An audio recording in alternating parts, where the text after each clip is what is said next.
If I'd known that pressing play on a stranger's phone would follow me long after I left those mountains, echoing in the back of my skull like something still trying to finish a sentence, I never would have touched it. I keep telling myself it was just a recording, just a file on a half-frozen device. But each night since then, when the woods go quiet, I swear I still hear that sound rising out of the silence. And I can't shake the feeling that when I walked away from that clearing, I didn't walk away alone.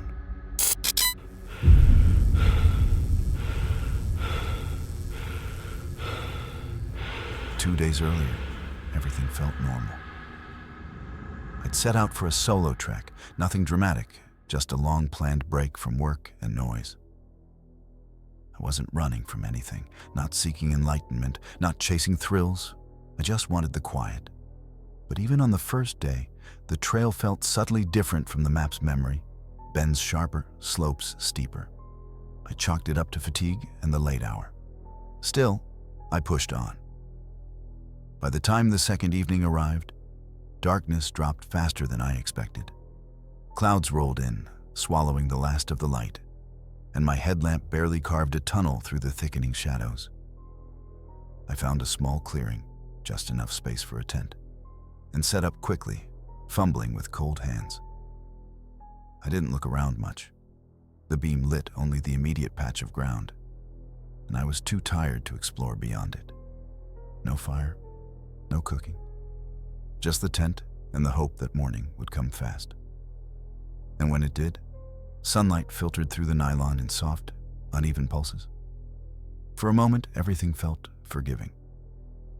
Then I stepped out. That's when I saw it.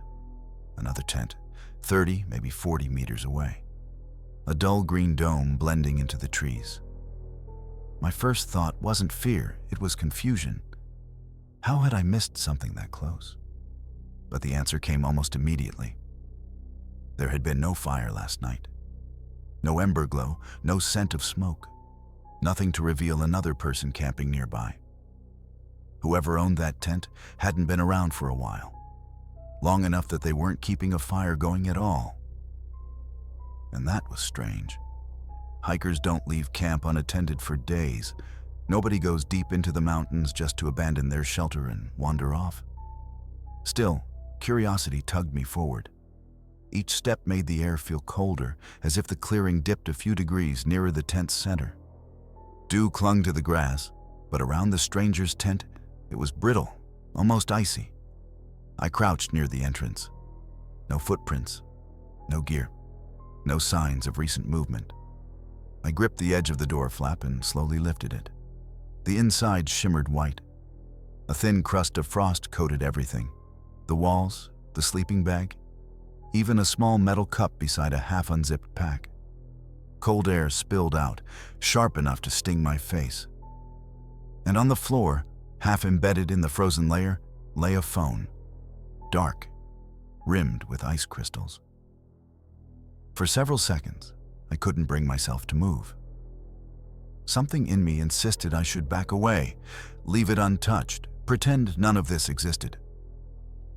But another part, the rational part, told me that the phone might be the only clue to what happened here. So I reached in, grabbed it, and felt its freezing weight settle into my palm. I didn't know then that pressing play on what it held would unravel the rest of my trip. Back in my own tent, the stranger's phone felt wrong in my hands, like the cold hadn't fully left it even after several minutes inside. I plugged it into my power bank out of instinct more than intention. The cable clicked in, and for a moment, nothing happened. Then the screen flickered once, weak, sluggish, like something waking up that didn't want to be disturbed.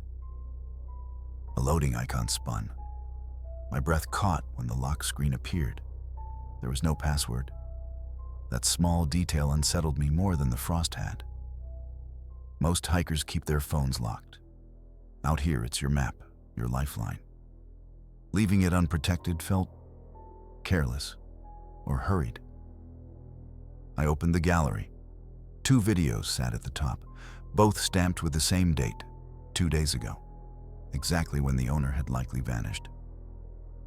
I hesitated with my thumb hovering above the first file, aware of how absurd it was to feel afraid of a recording. But something in the back of my mind, the same something that whispered when I'd seen the frost, tightened like a fist. Still, I tapped the thumbnail. The screen brightened, and a man's face filled the frame. He looked about 33, wearing a dark jacket, eyes tired but focused. Behind him, his own tent stood in the clearing, the same clearing I was in now. Same angle, same trees. He spoke quietly, glancing over his shoulder as if afraid of being overheard. "I've been hearing it for 2 nights," he said. "Always sometime after 2. I go outside with a light, but there's never anything there. No wind, no branches moving. But it gets close, too close." He adjusted the phone, setting it on a small tripod made from trekking poles. "I'm leaving this recording through the night. Maybe the camera will catch what I can't." He stepped back, zipped his tent, and the screen dimmed as the night swallowed everything. Hours passed in fast-forwarded silence. The tent sat unmoving. The clearing slept. Even in accelerated playback, the stillness felt unnatural, as if the whole forest held its breath. At 2:56 a.m., the phone jolted lightly. The camera trembled. Not much, just enough to feel intentional. Then a low hum seeped into the audio, a sound so deep it made the tiny speaker vibrate. It wasn't wind. It wasn't an animal. It was too steady, too controlled. Static crawled across the screen, thin at first, then thicker, like veins of frost spreading outward. My heartbeat thudded. I leaned closer. The center of the image darkened. A shape flickered, just for a split second, long enough for my brain to register as something it immediately wanted to unsee. A stretched outline, a head too tall, arms hanging low, past where knees should be. The figure wasn't approaching the tent. The tent seemed to be shrinking from it. A sharp flash erupted, white, blinding.